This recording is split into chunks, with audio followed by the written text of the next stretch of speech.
యేసు క్రీస్తును బయటికి లాగాడంట. హెబ్రీయులకు రాసిన పత్రిక 13వ అధ్యాయం 20వ వచనంలో సెలవిస్తుంది, ఈ యొక్క సమాధి దగ్గర పరిశుద్ధాత్ముడు వచ్చి రక్తముగా శరీరముగా పరిశుద్ధాత్మ దేవుడు వచ్చి ఆడ యేసయ్యను ఆ యొక్క మరణం, ఆ యొక్క చనిపోయిన స్థలం, ఆ యొక్క సమాధిలో నుంచి బయటికి లేపిన వాణ్ణిని నమ్మడానికి సహాయం చేస్తాడు.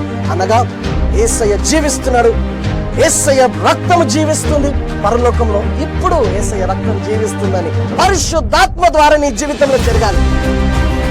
ఈ యొక్క సందేశం వింటున్న నీవమ్మ, నీ జీవితంలో ఇప్పుడే విశ్వాసము లేచి నీ ముందట వచ్చి నూతనంగా బలపరచడానికి నిలబడు. యేసయ్య రక్తము జీవిస్తుంది, పరిశుద్ధాత్మ దేవుడు ఆయన జీవిస్తున్నాడు, ఆయన చనిపోయిన వాడు కాదు. అనేక మంది అనుకుంటున్నారు, దేవుడు ఎక్కడున్నాడు, దేవుడు ఏమైంది, నేను చనిపోతాను. నీవు చనిపోవడానికి వీల్లేదు.